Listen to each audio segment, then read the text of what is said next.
يا أيها الذين آمنوا اتقوا الله وقولوا قولا سديدا يصلح لكم أعمالكم ويغفر لكم ذنوبكم ومن يطع الله ورسوله فقد فاز فوزا عظيما. اللهم صل على محمد وعلى آل محمد كما صليت على إبراهيم وعلى آل إبراهيم إنك حميد مجيد. اللهم بارك على محمد وعلى آل محمد كما باركت على إبراهيم وعلى آل إبراهيم إنك حميد مجيد. أما بعد فأعوذ بالله السميع العليم من الشيطان الرجيم. لن ينال الله لحومها ولا دماؤها ولكن يناله التقوى منكم. اللہ رب العزت کا ارشاد گرامی ہے کہ اے لوگو، اللہ رب العزت کے پاس تمہاری قربانیوں کا نہ خون جاتا ہے اور نہ ہی ان کا گوشت پہنچتا ہے، وَلَٰكِن يَنَالُهُ التَّقْوَىٰ مِنكُمْ. اللہ رب العزت کے پاس تمہارے دل کی پرہیزگاری، تمہارے دل کا تقوی جاتا ہے. رسول اللہ صلی اللہ علیہ وسلم نے ارشاد فرمایا، صحیح مسلم کی حدیث ہے، إِنَّ اللَّهَ لَا يَنظُرُ إِلَىٰ صُوَرِكُمْ وَلَا إِلَىٰ أَلْوَانِكُمْ وَلَٰكِن يَنظُرُ إِلَىٰ قُلُوبِكُمْ وَأَعْمَالِكُمْ. کہ اللہ تعالیٰ تمہاری شکلوں، تمہارے رنگ کی طرف نہیں دیکھتا، بلکہ تمہارے اعمال اور تمہارے دلوں کے تقوی کو دیکھتا ہے.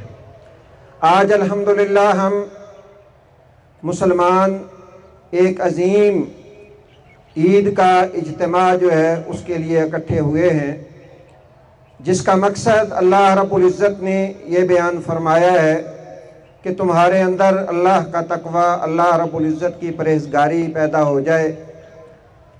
اللہ رب العزت کا تقوی اور پرہیزگاری کیا ہے کہ انسان کے دل میں اللہ رب العزت کا تقدس، اللہ رب العزت کی ذات کا تقدس، اللہ کے رسول صلی اللہ علیہ وسلم کا تقدس پیدا ہو جائے.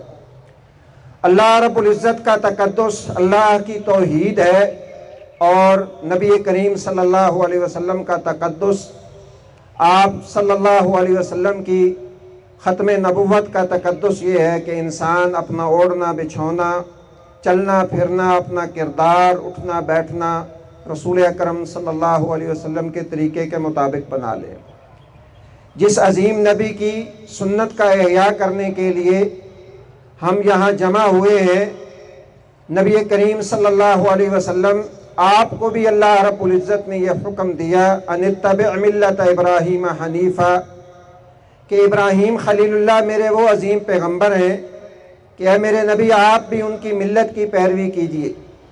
سیدنا ابراہیم علیہ السلام ایک ایسی شخصیت ہے کہ جن کا کردار پوری امت کا کردار ہے، اور اللہ رب العزت نے ابراہیم علیہ السلام کو یہ شرف عطا کیا کہ کان امتن قانتن للہ حنیفا، کہ ابراہیم علیہ السلام اکیلے امت کا درجہ رکھتے تھے. ابراہیم علیہ السلام کی سیرت کا ایک بنیادی پہلو یہ ہے کہ اللہ رب العزت کی ذات کے بارے میں ابراہیم علیہ السلام کا جو کردار ہے اس کردار کو اپنایا جائے. اور وہ کردار یہ ہے کہ جب اللہ رب العزت کی ذات کا مسئلہ ہو، دنیا جہان کے سارے مسئلے پیچھے چلے جاتے ہیں. اللہ رب العزت کی توحید، اللہ کی عظمت، اللہ کے وقار کا مسئلہ مقدم ہے. اور اس کو دوسرے لفظوں میں الولاء والبراء کہتے ہیں کہ ایک مسلمان اپنی دوستیاں، اپنے تعلق اور دشمنیاں، ان کا معیار اللہ رب العزت کی ذات کو بنائے. اللہ کی توحید کے حوالے سے انسان کو مداہنت کا شکار نہیں ہونا چاہیے، بلکہ ابراہیم علیہ السلام والا جو کردار ہے اس کردار کو اپنانا چاہیے. ابراہیم علیہ السلام جب مبعوث ہوئے تو پوری دنیا میں کفر اور شرک تھا. ابراہیم علیہ السلام نے بڑے دو ٹوک الفاظ میں اس کا رد کیا. آج ہمیں بھی ضرورت ہے کہ ہم ساری چیزوں کو بالائے طاق رکھتے ہوئے اللہ رب العزت کی ذات کے حوالے سے، اللہ رب العزت کی شان اور عظمت کے حوالے سے کسی قسم کی مداہنت کا اور کسی قسم کی غفلت کا شکار نہ ہوں. جس طرح ابراہیم علیہ السلام نے بتوں کا رد کیا تھا اور بتوں کو توڑا تھا، آج ضرورت اس بات کی ہے کہ ہم شرک و کفر کے جتنے مظاہر ہیں ان کو ختم کرنے کے لیے اپنا کردار ادا کریں، اپنی زبانوں سے، اپنے ہاتھ سے اگر کر سکیں تو ہاتھ سے، ورنہ کم از کم شرک کے جتنے مظاہر ہیں ان کو اپنے دل سے برا سمجھنا چاہیے۔ آپ جانتے ہیں کہ ہم اولیاء اللہ کے احترام کے قائل ہیں۔ اولیاء اللہ سارے کے سارے جو اللہ کے پاس چلے گئے، جو موجود ہیں، وہ سارے کے سارے بڑے عزت و احترام کے لائق ہیں۔ ان کے ساتھ دشمنی رکھنے والا اللہ کا دشمن ہے، لیکن اولیاء اللہ کے احترام کا یہ مطلب قطعاً نہیں ہے کہ انسان جو اللہ کا منصب ہے، جو اللہ رب العزت کے اختیارات ہیں، انسان غیر اللہ کو دے دے۔ آج امت مسلمہ کی تباہی کا ایک بڑا سبب یہ ہے کہ ہم نے اللہ رب العزت کے وہ سارے اختیارات وہ غیروں کو سونپ دیے۔ ہم نے اپنی امیدیں جو اللہ سے لگانی چاہیے تھیں وہ غیروں سے لگا لی۔ اس حوالے سے اپنی اصلاح کی ضرورت ہے۔ دوسری بات، رسول اکرم صلی اللہ علیہ وسلم کا تقدس ہے۔ آج ہر گروہ، ہر فرقہ، ہر مذہب نبی کریم صلی اللہ علیہ وسلم کی ختم نبوت کا لیبل جو ہے وہ اپنے سینے پہ لگاتا ہے، اور یہ مسلمان جو ہے اس کے ایمان کا بنیادی حصہ ہے۔ لیکن ہمیں سوچنا یہ چاہیے کہ اس دعوے کے باوجود بھی آج دشمن نبی کریم صلی اللہ علیہ وسلم کی شان کے حوالے سے اتنی جرأت اور ڈھٹائی کا مظاہرہ کیوں کرتا ہے؟ اس کا بنیادی سبب یہ ہے کہ آج ہم اس بات کا دعویٰ تو کرتے ہیں کہ نبی کریم صلی اللہ علیہ وسلم کی ذات ہمیں اپنی جان سے بھی زیادہ پیاری ہے، ہمیں اپنے ماں باپ سے بھی زیادہ پیاری ہے، لیکن افسوس کہ پھر جب عمل کی باری آتی ہے ہم رسول اللہ صلی اللہ علیہ وسلم کی باتوں کو پیچھے کر دیتے ہیں، اپنے معاشرتی رواج، اپنے بڑے، اپنے بزرگوں کی باتیں جو ہے ان کو مقدم کر لیتے ہیں رسول اکرم صلی اللہ علیہ وسلم کی بات پہ۔ ختم نبوت کے اوپر ایمان کا معنی اور مفہوم یہ ہے کہ جب نبی کریم صلی اللہ علیہ وسلم کی بات آ جائے، ادھر فرمان محمد ہو، ادھر گردن جھکائی ہو، مسلمان کو اس بات کا مظاہرہ کرنا چاہیے۔ اور یہی ابراہیم علیہ السلام کی سیرت اور کردار ہے کہ جب اللہ کا حکم آ جائے تو ابراہیم علیہ السلام یہ اعلان کرتے ہیں کہ اسلمت لرب العالمین، میں رب العالمین کا فرما بردار بنتا ہوں، باقی سارے پیچھے ہیں اور رب العالمین کی ذات مقدم ہے۔ اور تیسری گزارش یہ ہے کہ سیدنا ابراہیم علیہ السلام کی سیرت اور کردار ہمیں یہ بتاتا ہے کہ ہمیں اپنے رویوں اور اخلاق کے اوپر بھی غور کرنا چاہیے۔ ہمیں اپنی اولادوں کے حوالے سے، اپنے گھروں کے حوالے سے بھی غور و فکر کرنا چاہیے کہ آج جو برائیاں، معاشرتی برائیوں نے ہمارے گھروں کے اندر ڈیرے ڈال لیے ہیں، موبائل کی صورت میں اور دیگر جو ذرائع ہیں بے حیائی کے اور فحاشی کے، آج ضرورت اس بات کی ہے کہ ہم بحیثیت مسلمان ان کو اپنے گھروں سے نکالنے کی کوشش کریں، اپنے اخلاق اور رویوں کو درست کریں۔ آج ہم نے اسلام کا لبادہ تو اڑا ہوا ہے، کلمہ تو پڑھا ہوا ہے، اللہ رب العزت ہمیں اس پہ استقامت بھی نصیب کرے۔ ہم یہ تو چاہتے ہیں کہ ہم مسلمان بنیں اور مسلمانوں والا ہمارا کردار ہو، لیکن جب عمل کی باری آتی ہے عمل میں ہم بہت پیچھے چلے جاتے ہیں۔ گانا بجانا اور اس طرح کی دیگر بے حیائی کے جو مظاہر ہیں ہمیں ان سے اپنے آپ کو دور کرنا ہوگا، اور پھر دیکھیے کہ اللہ رب العزت کیسے برکتیں نازل کرتا ہے۔ آج ہم نام تو محمد رسول اللہ صلی اللہ علیہ وسلم کا لے لیتے ہیں، لیکن حقیقت یہ ہے کہ وہ کردار اپنانے کے لیے تیار نہیں ہوتے۔ ہمیں اس بات کا تو یقیناً جو ہے وہ چاہت بھی ہے، اس بات کی طلب بھی ہے کہ ہماری اولادیں اللہ کے دین کی طرف آئیں، لیکن جب عمل کی باری آتی ہے، عمل کا میدان آتا ہے، ہماری دعائیں تو یہ ہوتی ہیں اللہ ہماری اولادوں کو دین دے دے، لیکن ہمارا عمل اور کردار سراسر اس کے برعکس ہوتا ہے۔ جب عمل کی باری آتی ہے ہم دین کو چھوڑ کر دنیاوی مفادات کو مقدم رکھتے ہیں۔ ابراہیم علیہ السلام کی سیرت اور کردار یہ بتاتا ہے کہ جہاں دنیاوی مفادات اور دینی مفادات آپس میں ٹکرائیں وہاں انسان کو دینی مفادات کو مقدم رکھنا چاہیے۔ رب انی اسکنت من ذریتی بواد غیر ذی زرع عند بیتک المحرم ربنا لیقیموا الصلاۃ۔ ابراہیم علیہ السلام نے اعلان کیا تھا الہ العالمین میں اس جنگل میں اپنی اولاد کو اس لیے آ کے بسایا ہے کہ یہ نماز قائم کرنے والے بنے۔ قابل احترام بھائیوں، اپنی بھی اور اپنی اولادوں کی نمازوں کی فکر کیجئے۔ اللہ کی قسم، آج امت مسلمہ جس زوال کا شکار ہے، اس زوال کا ایک بڑا سبب یہ ہے، ہمارے بازار آباد ہیں، بازاروں کے اندر رونقیں ہیں، لیکن مسجدیں بے آباد ہیں۔ ہمارے جوان بچے ہماری آنکھوں کے سامنے سوئے رہتے ہیں اور ہم انہیں نماز کی تلقین اور وصیت نہیں کرتے۔ ہم شاید یہ سمجھتے ہیں کہ یہ ناراض ہو جائیں گے۔ اللہ کی قسم، آج ضرورت اس بات کی ہے کہ اپنی اولادوں کا مستقبل سنواریں۔ جس طرح عالم کفر اور دہریت لوگوں کے عقائد بگاڑ رہی ہے، ان کا فوکس آپ بزرگ نہیں بلکہ آپ کے جوان بچے ہیں جو اٹھتے بیٹھتے موبائل کھولتے ہیں تو ان کے سامنے بے حیائی کا ایک روز نیا طریقہ اور نیا جو ہے وہ ورژن سامنے آتا ہے، اور جس طرح شیطان اپنی چالوں کے اندر لگا ہوا ہے، اس سے کہیں زیادہ ضرورت ہے محنت کرنے کی اپنی اولادوں پہ، اور اپنی اولادوں کو مسجدوں کے ساتھ جوڑیں، اللہ کے گھروں کے ساتھ جوڑیں اگر ان کی اصلاح چاہتے ہیں۔ اور قربانی کا جو ایک بنیادی مقصد ہے وہ یہ ہے کہ اپنے جذبات کی قربانی دی جائے۔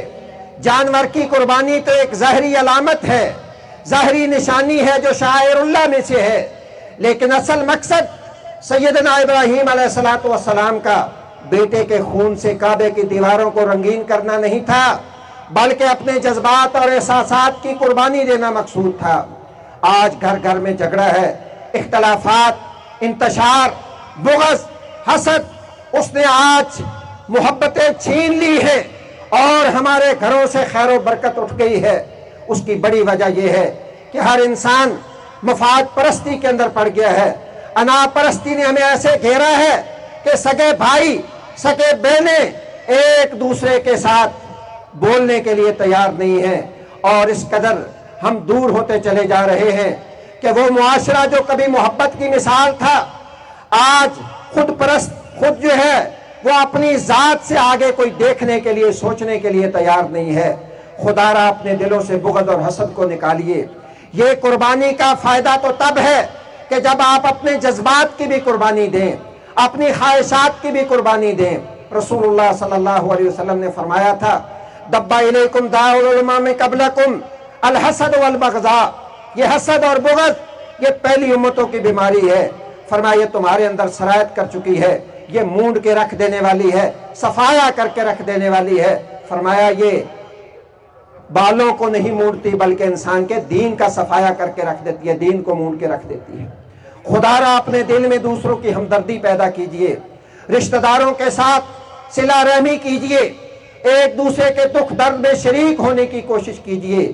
یہ کردار ہے ابراہیم علیہ السلام کا، یہ کردار ہے محمد رسول اللہ صلی اللہ علیہ وسلم کا، اور قربانی کا یہی درس ہے کہ وَأَطْعِمُ الْقَانِعَ وَالْمُعْتَرَ، کہ اپنی ذات کی طرف نہیں دیکھنا بلکہ اپنی ذات کے ساتھ ساتھ اپنے عزیز رشتہ دار اور معاشرے کے کمزور لوگوں کو دیکھنا ہے۔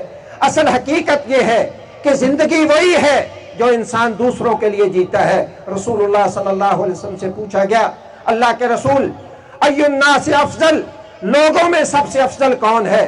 آپ نے عالم کا نہیں بتایا، آپ نے کسی قاری کا نہیں بتایا، کسی محدث کا نہیں بتایا، کسی اور اللہ کے ولی کا نہیں ذکر کیا۔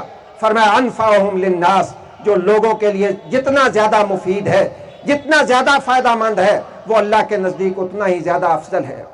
آپ نے تو فرمایا تھا کہ مجھے اگر مسجد نبوی میں ایک مہینے کے اعتکاف کا موقع ملے اور دوسری طرف کسی مسلمان کی ضرورت ہو، میں مہینے کا اعتکاف چھوڑ کے مسلمان کے کام کے اندر لگ جاؤں گا۔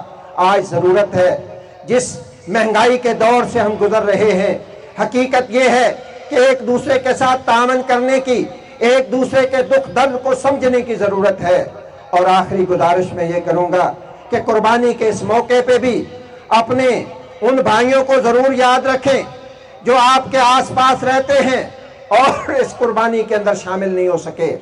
آج ان کے گھروں میں باعزت طریقے سے گوشت پہنچائیں، یہ نہیں کہ گوشت اکٹھا کر کے اچھا فریج کے اندر اور باقی جو ہے وہ فقراء کے اندر نہیں۔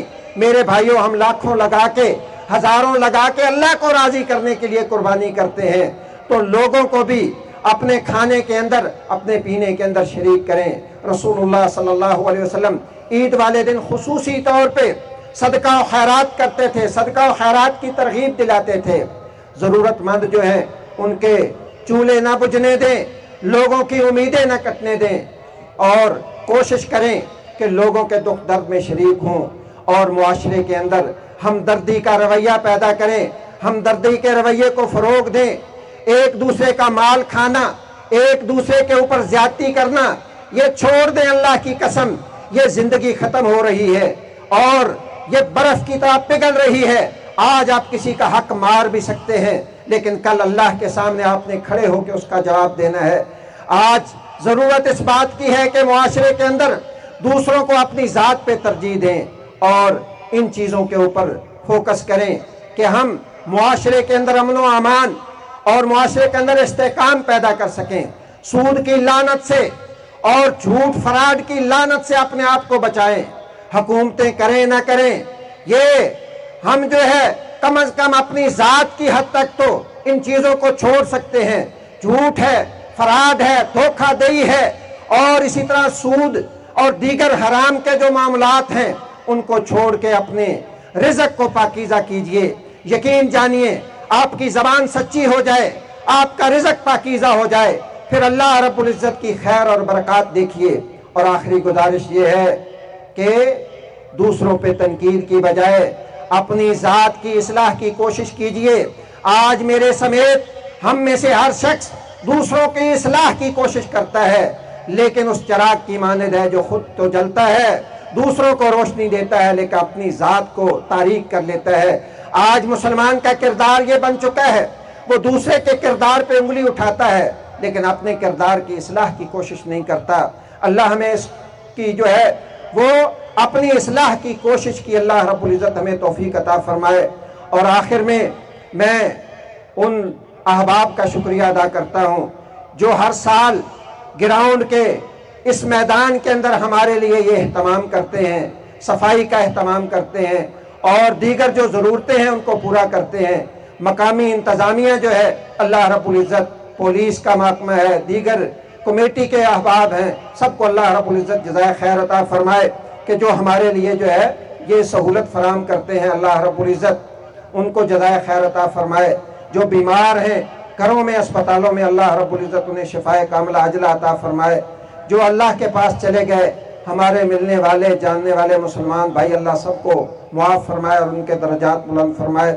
ربنا ظلمنا انفسنا وان لم تغفر لنا وترحمنا لنكونن من الخاسرين اللهم لك الحمد اولا واخرا ولك الحمد ظاهرا وباطنا اللهم لك الحمد ملء السماوات وملء الارض وملء ما شئت من شيء بعد انت اهل الثناء والمجد احق ما قال العبد وكلنا لك عبد يا حي يا قيوم برحمتك نستغيث اللهم صل وسلم على نبيك محمد صلى الله عليه وسلم ربنا آتنا في الدنيا حسنة وفي الآخرة حسنة وقنا عذاب النار ربنا ظلمنا انفسنا وان لم تغفر لنا وترحمنا لنكونن من الخاسرين۔ یا اللہ جو بیمار ہیں گھروں میں، اسپتالوں میں، اللہ ہمارے بیماروں کو شفا عطا فرما، اللہ دکھیوں کے دکھ دور فرما، مصیبت زدوں کی مصیبتیں دور فرما، اللہ جو پریشان حال ہیں ان کی پریشانیاں دور فرما، اللہ مقروضوں کے قرضے ادا کر دے۔ یا اللہ ظالموں کے ظلم سے، شریروں کے شر سے، حاسدوں کے حسد سے محفوظ فرما، اللہ ملک پاکستان کی حفاظت فرما۔ یا اللہ ایسے حکمران یا اللہ عطا کر، یا اللہ جو اس ملک کے خیر خواہ ہوں، عوام کے خیر خواہ ہوں، یا اللہ جو دشمن عناصر اس ملک کو لوٹ رہے ہیں، لوٹنے کے اندر، تباہ کرنے کے اندر لگے ہوئے ہیں، اللہ جو مسلمان ہیں انہیں ہدایت عطا فرما۔ اللہ اگر ان کے نصیب میں ہدایت نہیں ہے، اے اللہ ہم گناہ گار ہیں، خطا کار ہیں، یہ ہماری بدعمالیوں کی وجہ سے مسلط ہیں، اللہ اچھے حکمران عطا فرما دے۔ اللہ اس ملک کو سلامتی عطا فرما، اللہ اس ملک کو سلامتی عطا فرما۔ یا اللہ ہم گناہ گار ہیں، خطا کار ہیں، اللہ تیری معافی کے طلبگار ہیں، اللہ یا میدان میں تجھ سے معافی مانگنے کے لیے اکٹھے ہیں، اللہ ہمیں معاف فرما دے۔ اللہ ہمارے صغیرہ کبیرہ گناہوں کو معاف فرما، اللہ ہمارے گناہوں کو معاف کر دے۔ اللہ ہم بڑے خطا کار ہیں، بڑے گناہ گار ہیں، اللہ ہمارے گناہوں کو معاف کر دے۔ اللہ تو ہم سے راضی ہو جا، اللہ ہماری اولادوں سے راضی ہو جا، اللہ ہمارے ماں باپ سے راضی ہو جا، اللہ ہمیں بھی معاف فرما، ہمارے ماں باپ کو معاف فرما۔ اللہ ہمارے جو بہن بھائی بے اولاد ہیں، اللہ انہیں نیک صالح اولاد عطا فرما۔ اللہ جو بیٹوں کے متمنی ہے، اللہ انہیں نیک صالح بیٹے عطا فرما۔ اللہ جو اپنی اولادوں کے رشتوں کے حوالے سے پریشان ہے، اللہ ان کی پریشانیاں دور فرما، اللہ ان کی پریشانیاں دور فرما۔ اللہ ہم گناہ گار ہیں، خطا کار ہیں، تیرے بندے ہیں، اللہ تو ہمیں معاف فرما دے، اللہ ہمارے عیبوں پہ پردے ڈال دے، اللہ ہمارے گناہ معاف فرما، اللہ ہمیں سلامتی عطا فرما، اللہ ہمارے گھروں میں خیر اور سکون داخل فرما، اللہ ہماری اولادوں کے ایمان اور عقیدے کی حفاظت فرما، اللہ ان کے ایمان اور عقیدے کی حفاظت فرما۔ یا اللہ جو بھائی جو بہن جو بھی نیک تمنا لے کے یہاں بیٹھا ہے، اللہ اس کی نیک تمنا پوری فرما۔ اللہ جو خیر ہم نے مانگا ہے اللہ وہ بھی عطا کر دے، اللہ جو نہیں مانگ سکے وہ بھی عطا کر دے۔ ربنا آتنا فی الدنیا حسنہ وفی الآخرۃ حسنۃ وقنا عذاب النار۔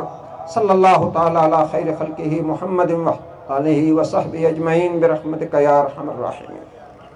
تقبل اللہ منا ومنکم صالح الاعمال۔